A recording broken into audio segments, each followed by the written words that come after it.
When you're 25, you can be an idiot. It's no problem. Even when you're out in a job search, it's like, well, you don't have any experience and you're kind of clueless. It's, yeah, you're young, you know, it's no problem. That's what young people are like, but they're full of potential. Okay, well, now you're the same person at 30. It's like people aren't so thrilled about you at that point. It's like, what the hell have you been doing for the last 10 years? Well, I'm just as clueless as I was when I was 22. It's, yeah, but you're not 22. Life is suffering. Right, indisputable. What do you do about that? You voluntarily accept it and then strive to overcome the suffering that's a consequence of that. And you do that for you, and you do that in a way that makes it better for other people. And then that works. And one question might be, well, how well does it work? And the answer is, the only way that you can find out is by trying it. That's it. That's the existential element of it. The proof is to be derived by the incarnation of the attitude in your own life. No one can tell you how it will work for you. It's the thing that your destiny is to discover that. And you have to make the decisions to begin with. It's like, because you can't do this without commitment. You have to commit to it first. That's the act of faith that Kierkegaard was so insistent upon. You have to say, I'm going to act as if being is good. I'm going to act as if truth is the pathway to enlightenment. I'm going to act as if I should pursue the deepest meaning possible in my life. And there's reasons to do none of those. They're real reasons. So it's really a decision. But you can't find out what the consequence of the decision is unless you make the decision. I think the same thing happens when you get married, by the way. Is that if you think you might leave, you're not married. And then you think, well, the marriage didn't succeed. It's like, well, maybe you were never married. Because the rule is, you don't get to leave. And there's a reason for that rule. Now, I'm not saying that there aren't situations where there should be exceptions made for that. That's not the point. The point is that there's some games you don't get to play unless you're all in. And the other thing that's so interesting about being alive is that you're all in. No matter what you do, you're all in. This is going to kill you. I think you might as well play the most magnificent game you can while you're waiting. Because do you have anything better to do? Really? Why not pick the best thing possible that you could do? Why not do that? Maybe you could justify your wretched existence to yourself that way. I think you could. That's what it looks like. You know, people find such meaning in the responsibilities they adopt. It stops making them ask questions about what life is for. If you have a newborn child, for example, like unless you're really in a bad way, psychotically depressed, or maybe your personality really needs some retooling, you stop thinking about anything but ensuring that that baby is doing well. And if someone comes along and asks you an existential question about your commitment to that, the right response is, why are you asking me such stupid questions when this is manifesting itself right in front of your eyes? Like, how blind can you be? That isn't a time for questions about the meaning of life. The answer is right in front of you. And if you can't see it, it's not because life has no meaning, it's because you're blind. It's blindness. And it's the same thing with regards to the path of the hero. It's like, it glistens in front of you, and you can criticize it. It's like, fine, put the cart before the horse and see how far you get. So I thought, to bring full closure to the class, I was trying to solve this terrible puzzle that confronted me and many other people about how it was that human beings got themselves in such a tangle about what they believed. Such a tangle that we were pointing the ultimate weapons of destruction at one another, which, by the way, we are still doing. And I thought, okay, well, I understand that. We need our belief systems. They orient us. And that means there will be conflict between belief systems, and that can be a catastrophe. And that's being played out everywhere, again, in very many ways.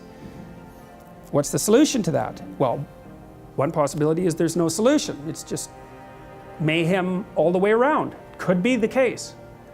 But it seemed to me, as I delved into it, that the proper solution to that was to live properly as an individual, because you're more powerful than you think. Way more powerful than you think. I mean, God only knows what you are in the final analysis. You're blind to your own weaknesses, but you're also blind to your own strengths. And so then I think, well, if you got your act together, it'd be better for you, and instantly it would be better for your family, assuming they wanted you to get your act together, and not everyone does, and then it would be better for the community. It's like, how far could you take that? If you stopped wasting time, and if you stopped lying, and if you oriented yourself to the highest possible good that you could conceive of, and you committed to that, how much good could you do? Well, I would say, why don't you find out? So that's what I think you should do. You should find out. You don't have anything better to do. And there's nothing in it, as far as I've been able to tell, there's nothing in it but good. So maybe you could sort yourself out so that you wanted nothing but the good. And then maybe you could help make that manifest in the world. And maybe we wouldn't have all these terrible problems then. At least we'd have fewer of them, and that would be a start. So the answer to the problem of humanity is the integrity of the individual. That's the answer. So, and states that are predicated on that realization are healthy. So, and states that aren't are doomed to stagnation and catastrophic collapse. And personalities that are predicated on self-tyranny and the tyranny of others are doomed to collapse. And then you think, well, what's the barrier? And the barrier is, are you willing to accept the responsibility? And part of the answer to that is, reduce the damn responsibility until it's tolerable. You don't have to fix everything at once. You could just start by fixing the things that you could fix. You could do it with even less self-sacrifice. You could start by fixing only the things that you want to fix. So do it. See what happens. That's what you should have been taught in university right from the beginning. It's like, aim at the highest good. Tool yourself into something that can attain it. And go out there and manifest it in the world. Everything that comes your way will be a blessing. And so all you have to do is give up your resentment and your hatred. I know that's a hard thing to give up because you have plenty of reason for it. That's probably a good place to stop. Sacrifice. You get to pick your damn sacrifice. That's all. You don't get to not make one. You're sacrificial whether you want to be or not. That's a good thing to know as well. This is the Peter Pan story, roughly speaking. Peter Pan is this magical boy. Pan is the god of everything, roughly speaking, right? And so it's not an accident that he has the name Pan. And he's the boy that won't grow up. And he's magical. Well, that's because children are magical. They can be anything. They're nothing but potential. And Peter Pan doesn't want to give that up. Why? Well, he's got some adults around him, but the main adult is Captain Hook. Well, who the hell wants to grow up to be Captain Hook? First of all, you've got a hook. Second, you're a tyrant. And third, you're chased by the dragon of chaos with a clock in its stomach, right? The crocodile. It's already got a piece of you. Well, that's what happens when you get older. Time has already got a piece of you. And eventually, it's got a taste for you. And eventually, it's going to eat you. And so Hook is so traumatized by that he can't help but be a tyrant. And then Peter Pan looks at traumatized Hook and says, well, no, I'm not sacrificing my childhood for that. So that's fine, except he ends up king of the Lost Boys. In Neverland, well, Neverland doesn't exist, and who the hell wants to be king of the Lost Boys? And he also sacrifices the possibility that he'll have a real relationship with a woman, because that's Wendy, right? And she's kind of conservative, middle-class, London-dwelling girl. She wants to grow up and have kids and have a life. She accepts her mortality, she accepts her maturity. Peter Pan has to content himself with Tinkerbell. She doesn't even exist. She's like the fairy of porn. She doesn't exist. She's the substitute for the real thing. And so, but the dichotomy that you're talking about is very tricky because there's a sacrificial element in maturation, right? You have to sacrifice the pluripotentiality of childhood for the actuality of a frame. And the question is, well, why would you do that? Well, one reason is it happens to you whether you do it or not. You can either choose your damn limitation, or you can let it take you unaware when you're 30, or even worse, when you're 40. And then that is not a happy day.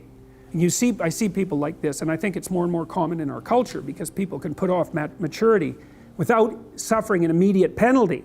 But all that happens is the penalty accrues, and then when it finally hits, it just wallops you, because when you're 25, you can be an idiot. It's no problem. Even when you're out in a job search, it's like, well, you don't have any experience and you're kind of clueless. It's, yeah, you're young, you know, it's no problem. That's what young people are like, but they're full of potential. Okay, well, now you're the same person at 30. It's like people aren't so thrilled about you at that point. It's like, what the hell have you been doing for the last 10 years? Well, I'm just as clueless as I was when I was 22. It's, yeah, but you're not 22. You're an old infant, right? And that's an ugly thing, an old infant.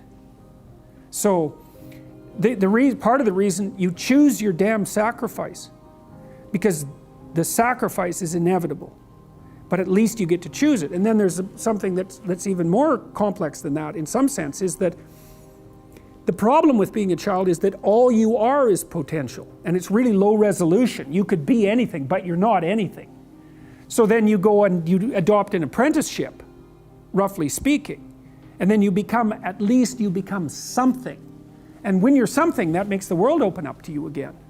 You know, if you're a really good plumber, well, then you have some employees, you run a business, you train some other people, you enlarge their lives, you're kind of a pillar of the community, you have your family. Once you pass through that narrow training period, which narrows you and constricts you and develops you at the same time, then you can come out the other end with a bunch of new possibility at hand. And Jung talked about that. He thought that part of the proper path of development in the last half of life was to rediscover the child that you left behind as you were apprenticing. And so then you get to be something and regain that potential at the same time. Very, very smart. Well, he was very, very smart, so that's very wise thing to know. So, sacrifice.